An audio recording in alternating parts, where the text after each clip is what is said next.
हरे कृष्णा। सभी भक्तों का हार्दिक स्वागत है आज के इस प्रातःकालीन श्रीमद् भागवत क्लास में। तो हमने पिछली बार पढ़ा कि किस प्रकार स्वयंभू मनु गौतम मुनि के आश्रम में आते हैं देवहूति को, अपनी पुत्री देवहूति को लेके विवाह का प्रस्ताव देने के लिए। तो अब उनका विवाह कैसे होता है आज हम लोग इस अध्याय में पढ़ेंगे। अध्याय 22। ओम ज्ञानतिमिरान्धस्य ज्ञानञ्जनशलाकया चक्षुरुन्मीलितं येन तस्मै श्रीगुरवे नमः। नमो विष्णुपादाय कृष्णप्रेष्ठाय भूतले श्रीमते भक्तिवेदांत स्वामिनिति नामिने नमस्ते सरस्वती देवी गौरवाणी प्रचारिणे निर्विशेष शून्यादिपाश्चात्यदेशकारिणे हे कृष्ण करुणा सिंधु दीनबंधु जगत्पते गोपेश गोपीकांत राधाकांत नमस्ते। सप्त कांचन गौरांगी राधे वृंदावनेश्वरी कृष्णानुते देवी प्रणमामि प्रिय। वाञ्छाकल्पतरुभ्यश्च कृपा सिन्धुभ्यैव च पतितानां पावनेभ्यो वैष्णवेभ्यो नमो नमः। जय श्री कृष्ण चैतन्य प्रभु नित्यानंद श्री अद्वैत गदाधर श्रीवासादि गौर भक्तवृंद। हरे कृष्णा कृष्णा कृष्णा हरे हरे हरे राम राम राम हरे। श्री मंगलाचरण की जय। ओम नमो भगवते वासुदेवाय। ओम नमो भगवते वासुदेवाय। ओम नमो भगवते वासुदेवाय। श्रीमद् भागवतम तीसरा स्कंद अध्याय 22। कर्दम मुनि तथा देवहूति का परिणय।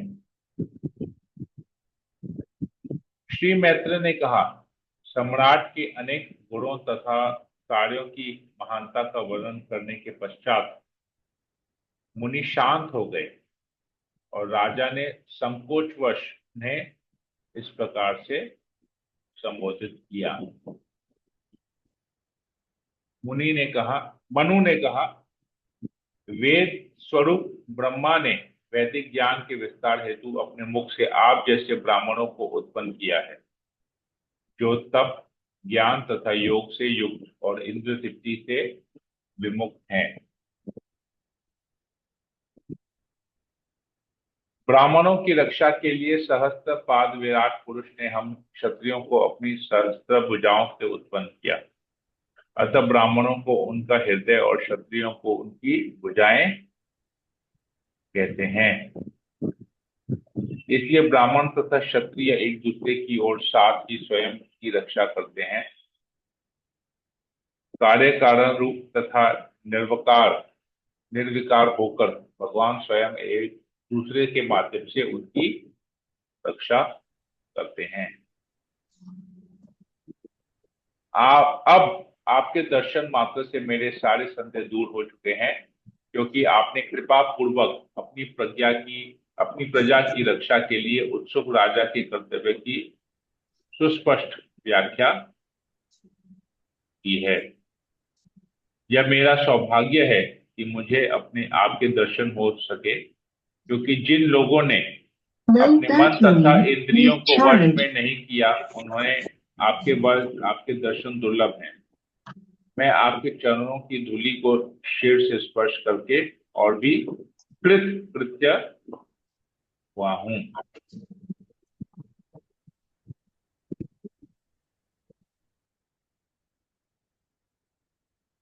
सौभाग्य से मुझे अब आपके द्वारा उपदेश प्राप्त हुआ है और इस प्रकार आपने मेरे ऊपर महती कृपा की है। मैं भगवान को धन्यवाद देता हूं कि मैं अपने कान खोलकर आपके विमल विमल शब्दों को सुन रहा हूं। हे मनु हे मुनि, कृपा पूर्वक मुझ दीन की प्रार्थना सुने, क्योंकि मेरा मन अपनी पुत्री के स्नेह से अत्यंत उद्विग्न है।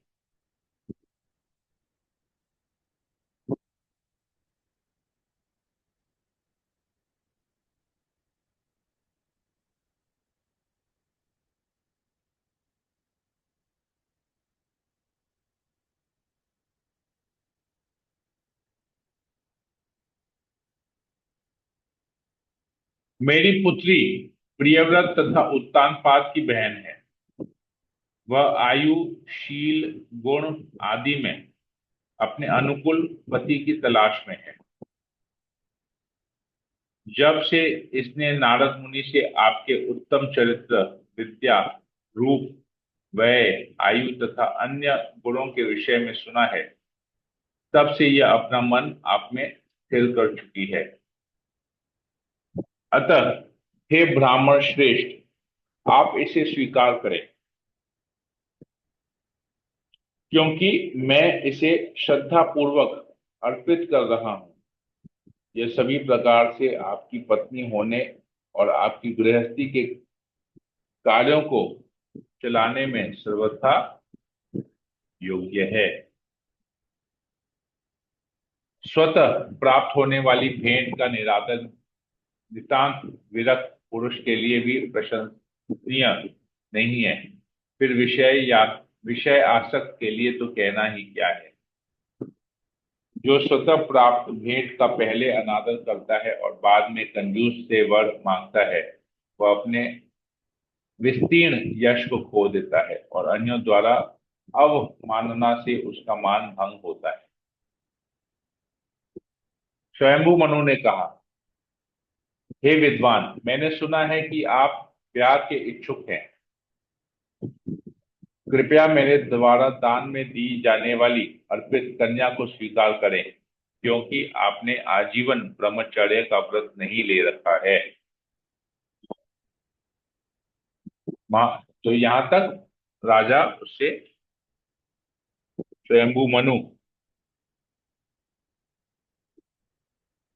कर्दम मुनि से अपने पुत्री देवती से विवाह करने का की प्रस्तावना यहाँ रखते हैं और कहते हैं क्यों मैं इसलिए दे रहा हूं, क्योंकि आपने ब्रह्मचार्य रहने का, भले ही आप जो है ब्रह्मचार्य पालन कर रहे हैं, पर आजीवन आप ब्रह्मचार्य नहीं रहेंगे। आपको गृहस्थ जीवन में प्रवेश करना है। इसीलिए मेरी पुत्री को नारद मुनि ने आपके बारे में बताया था, तो तब से वो आपकी छवि बना के बैठी अपने हृदय में। अब हम सबों की ये इच्छा है कि मेरी पुत्री का विवाह आपसे हो। तो यहां तक स्वयं मनु कर्दमोमनी से कहते हैं। अभी कर्दमोमनी क्या कहते हैं हम लोग पढ़ते हैं। निस्संदेह मैं विवाह का इच्छुक हूं और आपकी कन्या ने न किसी से विवाह किया है और न ही किसी दूसरे को वचन दिया है। अतः वैदिक पद्धति के अनुसार हम दोनों का विवाह हो सकता है। देखिए वैदिक पद्धति क्या कहती है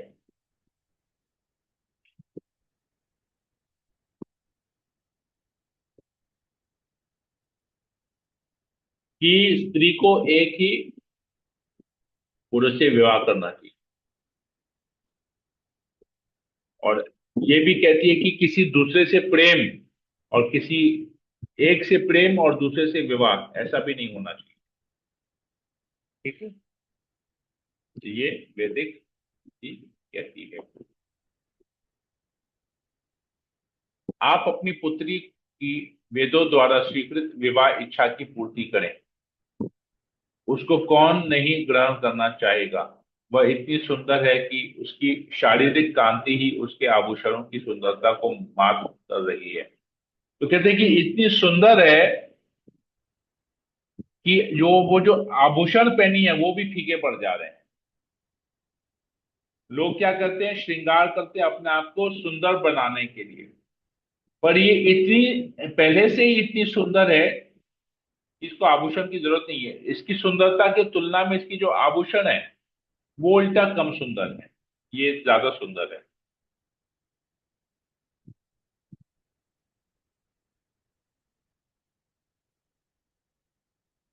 आगे कहते हैं, मैंने सुना है कि आपकी कन्या को महल की छत पर गेंद खेलते हुए देखकर महान गंधर्व विश्वावसु मोहवश अपने विमान से गिर पड़ा, क्योंकि वह अपने नुपुरों की ध्वनि तथा चंचल नेत्रों के कारण अत्यंत सुंदरी लग रही थी। ऐसा कौन है जो स्त्रियों में शिरोमणि स्वयंभू मनु की पुत्री और उत्तानपाद की बहन का समादर नहीं करेगा। जिन लोगों ने कभी शील शमी जी के चरणों की पूजा नहीं की है, उन्हें तो इसका दर्शन तक नहीं हो सकता। सॉरी, जिन लोगों ने कभी श्री लक्ष्मी जी की चरणों की पूजा नहीं की है, उन्हें तो इसका दर्शन तक नहीं हो सकता। फिर भी यह स्वेच्छा से मेरी अर्धांगिनी बनने आई है। तो मतलब लक्ष्मी जी की तुलना, लक्ष्मी जी से इसकी तुलना की है, कितनी सुंदर है। अतः इस कुंवारी को मैं अपनी पत्नी के रूप में स्वीकार करूंगा, किंतु इस शर्त के साथ कि जब यह मेरा वीर्य धारण कर चुकेगी, तो मैं परम सिद्ध पुरुषों के समान भक्ति योग के स्वीकार करूंगा। इस विधि को भगवान विष्णु ने बताया है और यह द्वेष रहित है। तो कहते हैं जब मैं इसको प्रेग्नेंट कर दूंगा, या एक फैमिली संतानें उत्पन्न होंगी, तो मैं पूर्ण रूप से भक्ति योग को स्वीकार करूंगा। मतलब मैं वानप्रस्थ या संन्यास आश्रम ग्रहण करूंगा। मैं ऐसा नहीं कह रहा कि मुझे ये लोग बर्डन लगेंगे, या मैं बोलूंगा कि मुझे और जिम्मेदारी नहीं लेनी है। ये भगवान विष्णु का आदेश है और ये द्वेष रहित है। ऐसा नहीं कि ये बच्चों की माँ बन जाएंगी तो इसका ब्यूटी खत्म हो जाएगा, बुरी हो जाएगी तो मैं इसे त्याग दूंगा, ऐसा नहीं है। मैं वर्णाश्रम सिस्टम को पालन करूंगा और मैं ब्रह्मचर्य गृहस्थ वानप्रस्थ संन्यास, मैं इस सिस्टम को पालन करूंगा। फिर कहते हैं मेरे लिए तो सर्वोच्च अधिकारी अनंत श्री भगवान है, जिनसे यह विचित्र सृष्टि अद्भुत उद्भुत होती है और जिन पर इसका भरण तथा विलय आश्रित है। वे उन समस्त प्रजापतियों के मूल हैं जो इस संसार में जीवात्माओं को उत्पन्न करने वाले महापुरुष हैं।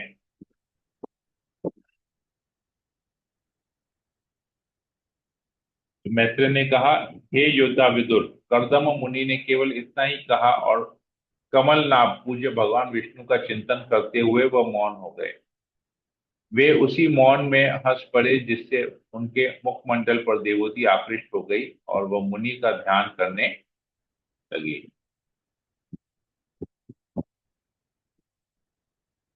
रानी शत्रुपा तथा देवती दोनों के दृढ़ संकल्प को स्पष्ट रूप से जान लेने पर सम्राट मनु ने अपनी पुत्री का को समान गुणों से युक्त मुनि कर्दम को अर्पित कर दिया। महारानी शत्रुपा ने वर वधु बेटी दामाद को प्रेम पूर्वक अवसर के अनुकूल अनेक बहुमूल्य भेंटें यथा आभूषण, वस्त्र तथा गृहस्थी की वस्तुएं प्रदान की। इस प्रकार अपनी पुत्री को योग्य वर को प्रदान करके अपनी जिम्मेदारी से मुक्त होकर स्वयंभू मनु का मन वियोग के कारण विचलित हो उठा और उन्होंने अपनी प्यारी पुत्री को दोनों बाहों में कर लिया। सम्राट अपनी पुत्री के वियोग को न सह सके, अतः उनके नेत्रों से बारंबार अश्रु झरने लगे और उनकी पुत्री का सिर भीग गया। विलख पड़े, मेरी माता, मेरी प्यारी बेटी। तब महर्षि से आज्ञा लेते हुए और उनकी अनुमति पाकर राजा अपनी पत्नी के साथ रथ में सवार हुआ और अपने सेवकों सहित अपनी राजधानी के लिए चल पड़ा। रास्ते भर वे साधु पुरुषों के लिए अनुकूल सरस्वती नदी के दोनों ओर सुहावने तटों पर उनके शांत एवं सुंदर आश्रमों की समृद्धि को देखते रहे। तो यहाँ पर विवाह हो गया, उन्होंने उस विवाह को संपन्न किया। विवाह के समय जो भी बहुमूल्य चीज, वस्त्र, आभूषण और घर के लिए जो जो भी सामग्री चाहिए उसको दे दी। पिता होने के कारण उन्होंने अपनी बेटी को गले लगाया, अपना कर्तव्य पूरा किया, आंसू बहाए और फिर वहां से रथ पे सवार होके चले गए अपनी बेटी को यहाँ पर छोड़ के अपने पति के पास। राजा का आगमन जानकर उसकी प्रजा अपार प्रसन्नता से ब्रह्मावर्त से बाहर निकल आई और वापस आते हुए उसने राजा का गीतों, स्तुतियों तथा वाद्य संगीत से सम्मान किया। तो सभी लोग खुश थे, राजा की पूरी प्रजा खुश थी और राजा का सभी लोगों ने स्वागत किया। सभी प्रकार की संपदा सभी प्रकार की संपदा में धनी महेशमती नगरी का यह नाम इसलिए पड़ा क्योंकि जब भगवान ने अपने आप को वराह रूप में प्रकट किया तो भगवान विष्णु का बाल रोम उनके शरीर से नीचे गिर पड़ा। जब उन्होंने अपना शरीर हिलाया तो जो बाल नीचे गिरा वह सदैव हरे भरे रहने वाले उन कुश तथा कांस में बदल गया जिनके द्वारा ऋषियों ने भगवान विष्णु की तब पूजा की थी जब उन्होंने यज्ञों को संपन्न करने में बाधा डालने वाले असुरों को हराया था। तो ये कुश जो घास है, जो हम लोग जिसको बहुत पवित्र मानते हैं और हर पूजा में उसको यूज करते हैं, हर यज्ञ में उसको यूज करते हैं, यह कुश घास आया है भगवान वरादेव के बाल से। ठीक है, वो बाल जब धरती पे गिरा था तो उससे कुश तथा कांस में वो बदल गया। इसलिए इसको इसको बहुत महत्वपूर्ण माना जाता है, बहुत शुभ माना जाता है कुश और कांस को। मनु ने कुश तथा कांस की बनी आसनी बिछाई और श्री भगवान की अर्चना की, जिनकी कृपा से उन्होंने पृथ्वी मंडल का राज्य प्राप्त हुआ था। जिस महिष्मती नगरी में मनु पहले से रहते थे उसमें प्रवेश करने के पश्चात वे अपने महल में गए जो सांसारिक त्रय तापों को नष्ट करने वाले वातावरण से परिव्याप्त था।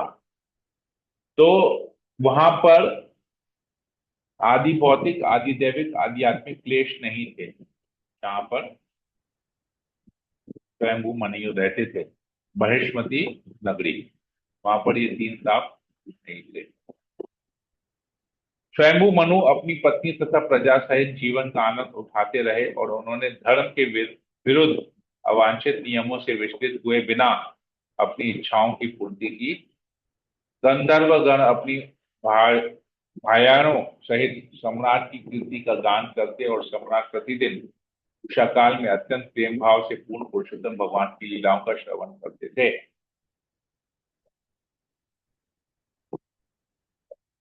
इस प्रकार स्वयंभू मनु साधु सदृश राजा थे।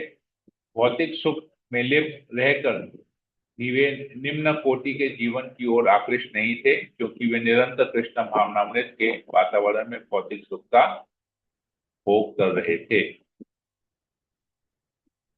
फलतः धीरे धीरे उनके जीवन का अंत समय आ पहुंचा आया, किंतु उनका दीर्घ जीवन जो मनवंतर कल्प से युक्त है व्यर्थ नहीं गया क्योंकि वे सदैव भगवान की लीलाओं का श्रवण, चिंतन, लेखन तथा कीर्तन में व्यस्त रहे। तो यहाँ पर रूपा जी लिखते हैं, इस प्रकार अपने पूरे जीवन काल 43,20,000 साल इंटू 71 वर्ष में मनु कृष्ण का कीर्तन श्रवण करते थे। तो देखिए ये इतनी बड़ी आयु यहाँ पर दी गई है। उन्होंने निरंतर वसुदेव का ध्यान करते और उन्हीं का गुणानुवाद करते 71 चतुर्युग, 71 इंटू 43,20,000 वर्ष पूरे किए। इस प्रकार उन्होंने तीनों लक्ष्यों को पार कर लिया।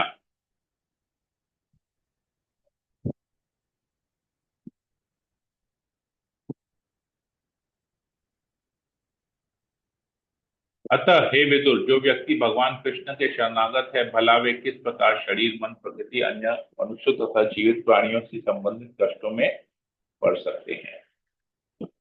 तो किस प्रकार जीवन व्यतीत करना चाहिए। देखिए स्वयंभू राजा थे, सम्राट थे, किसके, पूरे भूमंडल के सम्राट थे। तो सोचिए पूरे भूमंडल के सम्राट होने के बाद उनका कितना कार्य होगा उनके पास।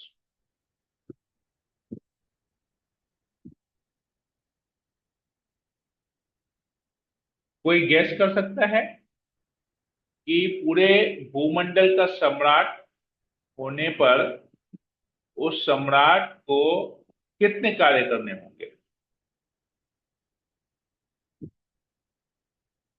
कुछ कार्य करना होगा कि भी नहीं, बताइए।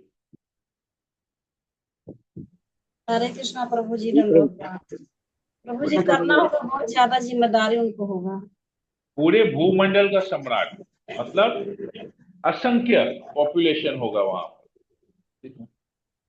जी प्रभु और जी। कोई कुछ बोलना चाहता है, कोई गैस करना हरे चाहता कृष्णा है? प्रभु बोलो तो। राजू प्रभु। जी, और जितनी जिम्मेदारियां हो बड़ी होंगी जी तो उतना ही प्रभु। उनका तो हाँ प्यारा बोलिए। जो भी है सब कार्य कितना बड़े होंगे उनके। Right. Yes all the Raju. Responsibilities. हाँ पूरे पूरे प्रजा का संचालन करना प्रभु जी, ये हाँ। कम बात है, बहुत बड़ा बात है। हम लोग एक घर का संचालन नहीं कर पा रहे, वो पूरे भूमंडल का। अब भूमंडल का संचालन करने के बाद क्या कर रहे थे? भगवान का सेवा कर रहे थे दिन रात। कथा सुनते थे। जी। सोचिए। श्रवण कीर्तन लेखन। हाँ, सब कुछ। कितनी जिम्मेदारी अपने परिवार की नहीं, खाली परिवार की नहीं, पूरे राज्य की, पूरे भूमंडल की जिम्मेदारी। और कितने वर्ष तक किया? कितने 71 समय? इंटू 4,32,000। नहीं, 43,20,000। एक चतुर्युग, एक कलयुग नहीं। कलयुग तो 4,32,000 साल हुआ। चतुर्युग का बात हो रहा है। इंटू चतुर्युग तो 43,20,000 साल है। तो 71 43,20,000 चतुर्युग इंटू 71। इंटू 71, इतने समय तक वो डेली, प्रतिदिन अपना जिम्मेदारी भी निभाते थे। अपने परिवार के प्रति जो जिम्मेदारी थी, अपने प्रजा के प्रति जो जिम्मेदारी थी, ब्राह्मणों के प्रति जो जिम्मेदारी थी, और भक्ति के प्रति, भगवान के प्रति जो जिम्मेदारी थी, सभी कुछ करते थे। साधना करते थे, भगवान का गुणगान करते थे, कथा का श्रवण करते थे, और साथ ही साथ राज्य को भी संभालते थे। तो बताइए, अभी हम लोग क्या करते हैं? बोलते हैं ये करने का टाइम नहीं है, वो करने का टाइम नहीं है, ऐसा नहीं है, वैसा नहीं है। सोचिए।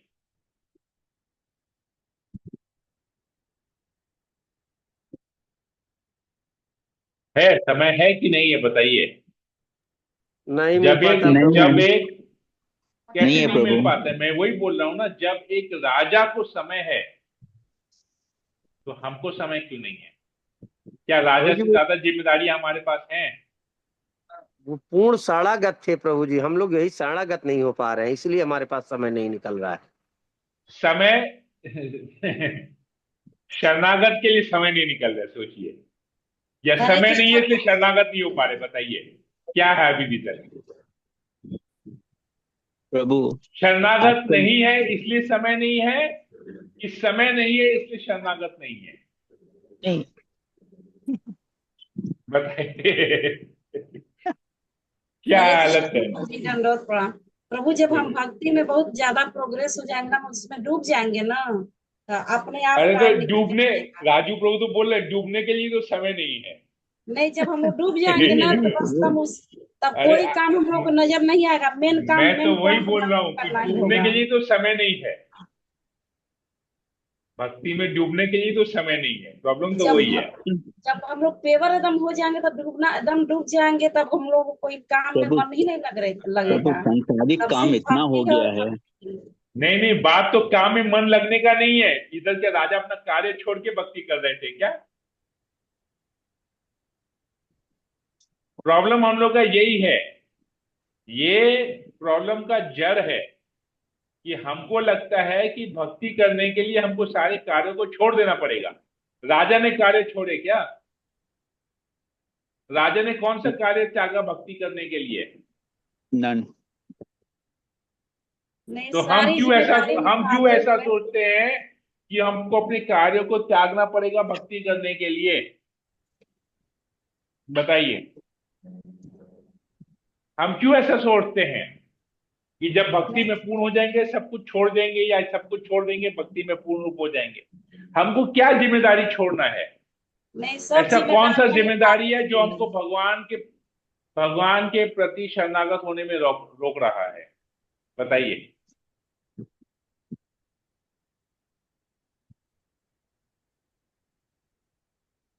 प्रभु जी हमें सांसारिक जो दुनिया के काम है ना वो छोड़ने होंगे। कौन से काम है सांसारिक, बताइए। जैसे आपको जात आपको कहीं तो आपको जाना है। आपको आपको मैं हम्म, वही बता रहा हूं ना।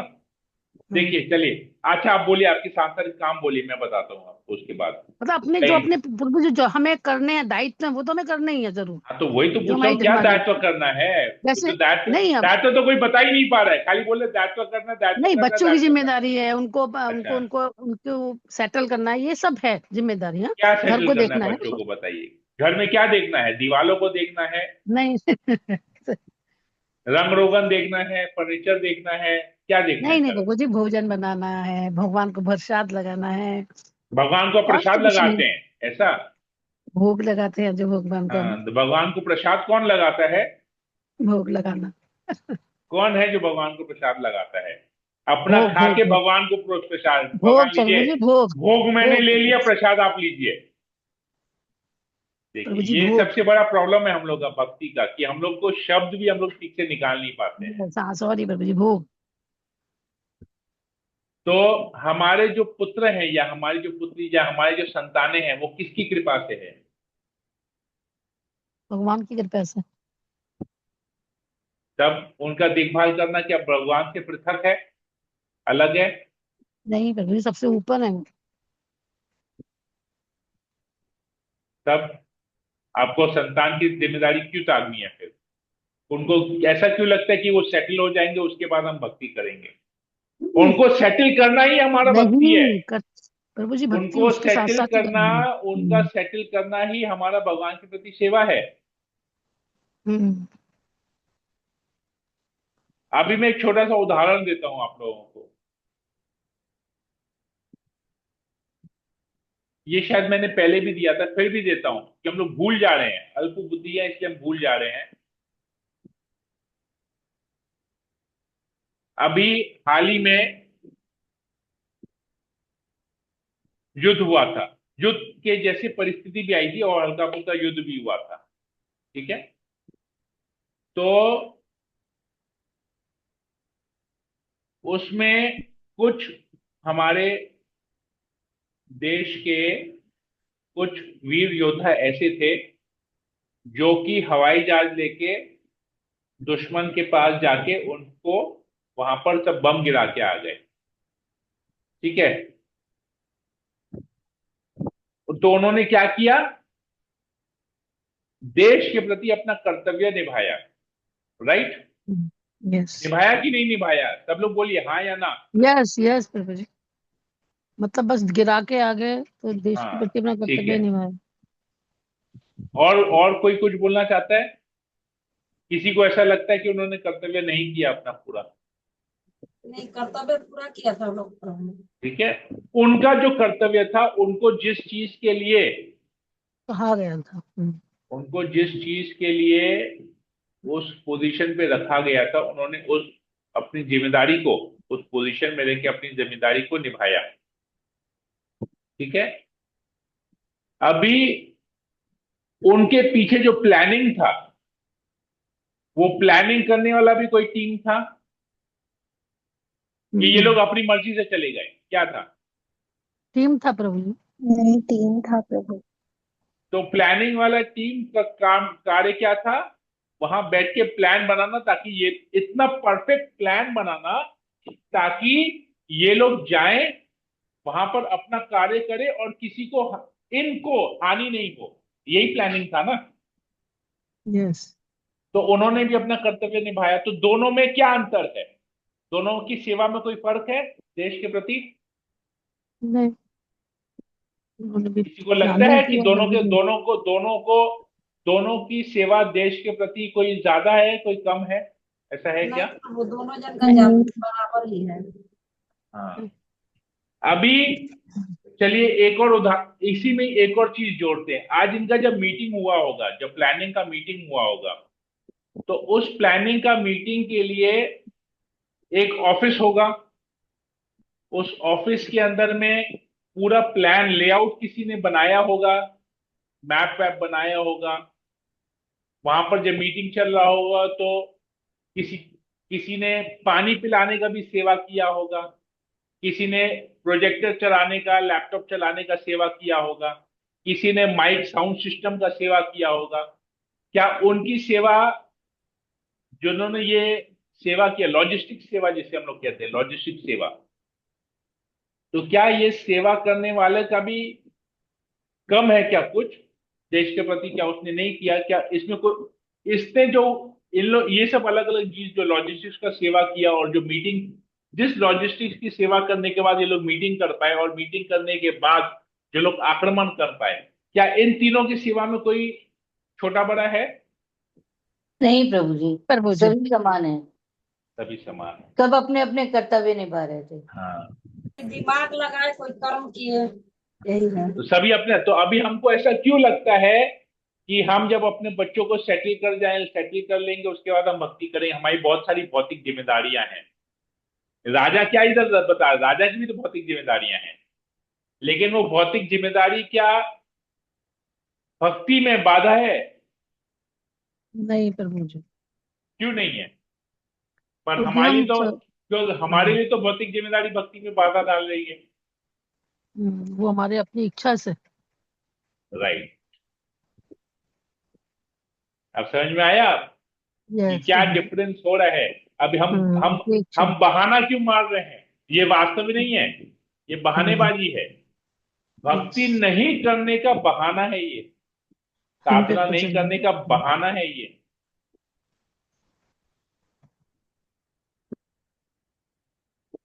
अशोक प्रभु, यस प्रभु। अब पता चला क्या यस, क्या है? Loud and clear. सबके लिए क्लियर हुआ? यस प्रभु जी। जी प्रभु। राजू प्रभु बताइए।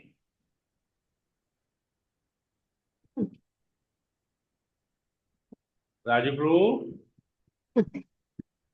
कहाँ है? राजू प्रभु नहीं बोलने का बहाना सोच रहे हैं कि मैं ऐसा क्या क्या लिखूं। मेरा यहाँ नेटवर्क का इशू है, मेरा मोबाइल का स्पीकर काम नहीं कर रहा है, ताकि मुझे कुछ बोलना नहीं पड़े। नहीं बोलने का। राजू प्रभु आइए, बताइए। कहाँ गए राजू प्रभु? गायब हो गए फिर? प्रभु यही है प्रभु, हाँ यही है प्रभु। हाँ, कहीं बताइए जाएंगे? बताइए। हम आपको जाने ही नहीं देंगे। नहीं नहीं, मत जाने दीजिए प्रभु जी। तो आप लोग बताइए। का कृपा है प्रभु जी की आधा घंटा 40 मिनट हम लोग सुन रहे हैं जैसे भी है। हाँ, तो अभी अभी बताइए, भक्ति नहीं करने का, काम बहुत ज्यादा होने का। नहीं प्रभु जी, हम लोग खाली हम बता तो रहे हैं कि हम लोग ना भगवान के ऊपर पूर्ण साड़ागत नहीं है। कि अगर भगवान के ऊपर हम लोग पूर्ण साड़ागत हो जाएं कि नहीं, जो कुछ कर रहे हैं आप कर रहे हैं, जैसे भी होगा हो जाएगा काम, हमारा काम भी हो जाएगा। हम अगर पूरा भगवान पे ऊपर सरेंडर रहेंगे प्रभु जी, तो सारा काम हमारा वैसे भी होता है। जब हम लोग ये सोचने लगते हैं कि नहीं मैं करूंगा, तब हम लोग को समय नहीं तो निकल पाएगा। अभी मतलब अभी शरणागत पूर्ण शरणागत नहीं है।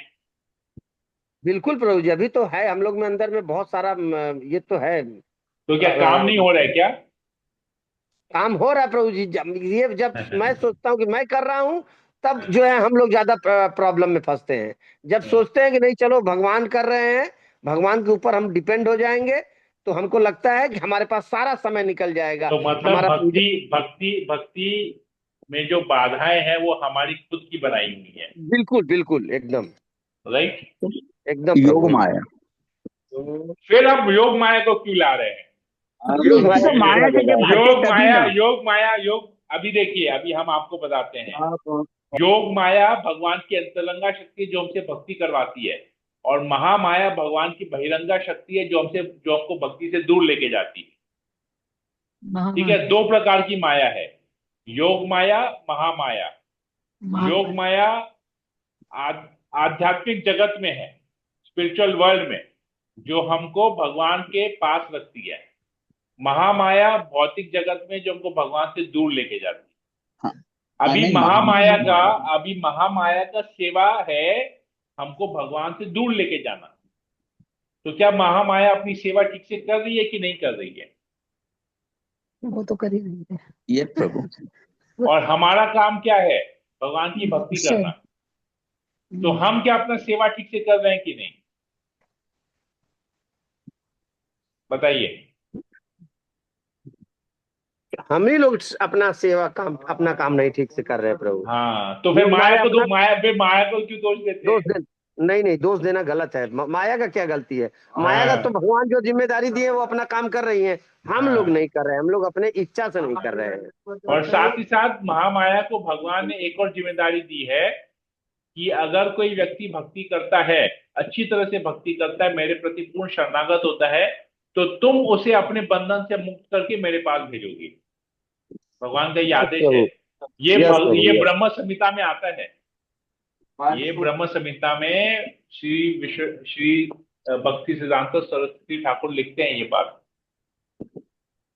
कि महामाया का कार्य है, माया देवी का कार्य है कि अगर कोई वाकई में अच्छी तरह से भक्ति करता है और माया द्वारा प्रभावित नहीं होता है, माया मतलब महामाया द्वारा प्रभावित नहीं होता है, तो तुम्हारा कर्तव्य है कि तुम उसको मेरे पास लेके आओ, इस भौतिक जगत के बंधन से तुम उसको मुक्त करो, अपने बंधन से इसको मुक्त करो, तुम्हारा ये कर्तव्य है। तो साथ ही साथ खाली बांधना और माया की सेवा नहीं है, हमको बंधन से अपने, माया का ये भी कर्तव्य है कि हमको अपने बंधन से वो मुक्त कर ले। माया बोली कि now go you are free, मैं तुम्हें 3 गुणों के बंधन से मुक्त करती हूँ।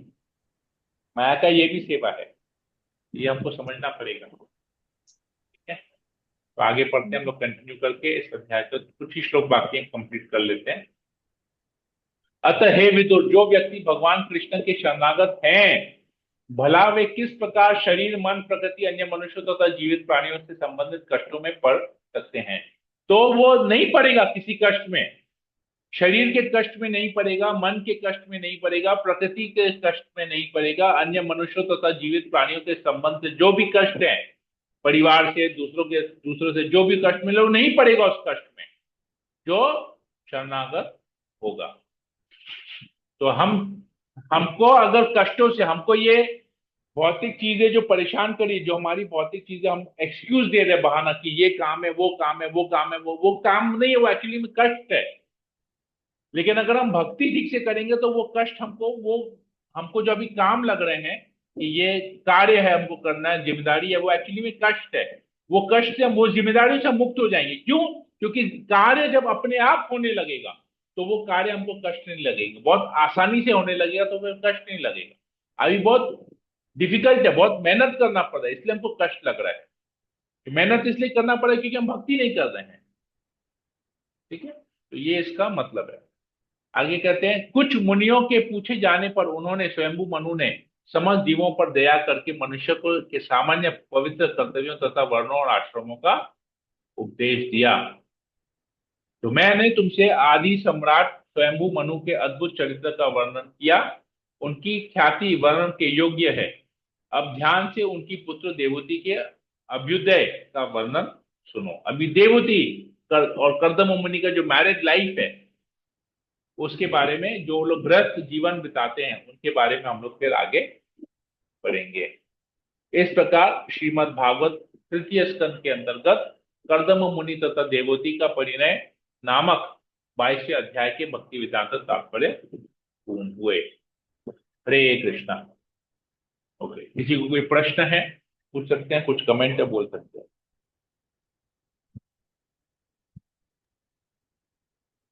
अशोक प्रभु, यस। प्रभु जी, ये एक मिनट, विदुर जी को अशोक प्रभु बताइए। नो प्रभु, और गुड, थैंक यू। ठीक है, ओके। राजू प्रभु, यस बताइए। प्रभु जी, ये विदुर जी को कौन बोल रहे हैं? ये मैत्री सुना ऋषि। रहे हैं? हम लोग तो मैत्री मैत्री, एक्चुअली हमने जो पहले भी पढ़ा था।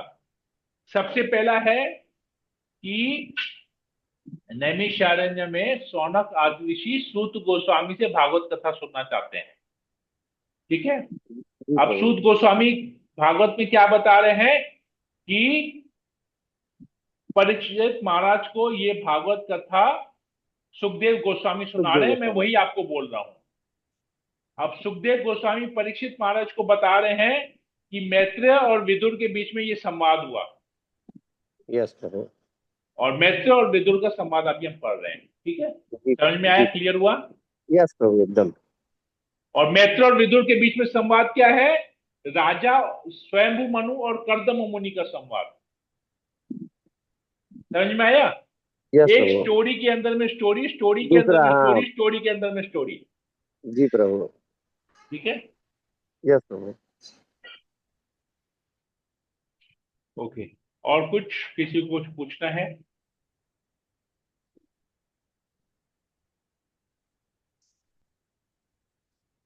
नहीं, ईशानिंद्रा माता जी, अनुबंसल माता जी, आशा रानी नहीं माता प्रभु जी, जी, सब ठीक है, अचिंत्य ललिता सब माता ठीक जी, रामकृष्ण कामत प्रभु, कोमल मीना गुप्ता माता जी।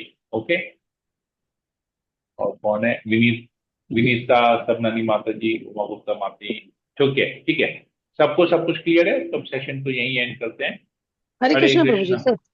प्रभु जी काशी बोलिए। कल है ना? एकादशी मुझे चेक करना पड़ेगा, देख लेता हूँ। जी प्रभु जी, ओके, कल है। कल है ना? कल ठीक है, कल एकादशी है। कल है, तो हम हाँ लोग प्रभु ना, जी कल है एकादशी। ओके ठीक है, हम लोग कल क्लास को 8:30 बजे करेंगे, 8:30 कल करेंगे। मैसेज तो नॉर्मल जाएगा, लेकिन क्लास कल 8:30 बजे होगा, ठीक है? ओके प्रभु। हरे कृष्णा कृष्ण कृष्ण हरे हरे, हरे राम राम हरे राम राम हरे राम हरे। राम वांछा कल्पतरुभ्यश्च कृपा सिंधुभ्येव च पतितानां पावनेभ्यो वैष्णवेभ्यो नमो नमः। नमो समेत नमः। भक्तवृंद की जय, श्रील प्रभुपाद की जय, ग्रंथ श्रीमद् भागवतम की जय। जय। हरे कृष्णा। हरे हरे हरे कृष्ण प्रभु जी, दंडवत प्रणाम।